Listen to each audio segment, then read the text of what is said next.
In today's video, I'm going to teach you how to fix formula in Google Sheet. If your formula is showing an error, the first and most effective thing to do is a careful typo check.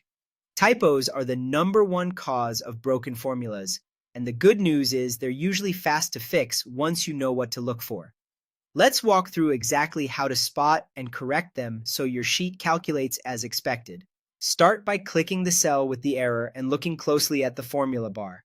Confirm that every opening parenthesis has a matching closing parenthesis. Formulas rely on balanced parentheses to know what to calculate first. If one is missing, the sheet can't resolve the expression.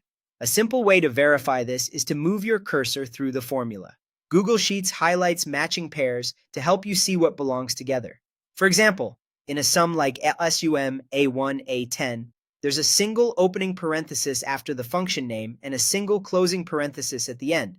If you see something like XSUM A1 A10 without that final parenthesis, add it and the error should clear. Next, check that the function name is spelled correctly. Function names must match Google Sheets syntax exactly. Even a single misplaced letter can trigger an error such as #name. While functions aren't case-sensitive, spelling is. So sum, or sum all work, but SMM will not. Start typing a function and use the autocomplete suggestion to reduce mistakes.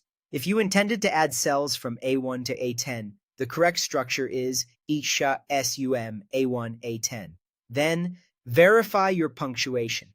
Commas and colons signal very different things in a formula. A colon defines a range, meaning from this cell through that cell. So A1 A10 includes everything from A1 down to A10. A comma separates arguments, like listing separate ranges or values. If you accidentally swap them, the formula won't make sense. For our example, typing ESUM A1 A10 tells Sheets to add just A1 and A10, not the entire block. If your goal is the full run of cells, use the colon. ESUM A1 A10. Also watch for extra commas, stray periods, or missing separators between arguments, as these can break the structure. A few practical tips as you review.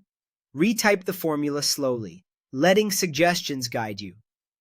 Avoid accidental spaces inside function names, and confirm that your cell references are valid and in the right format. Often, simply rewriting the formula cleanly fixes unseen typos.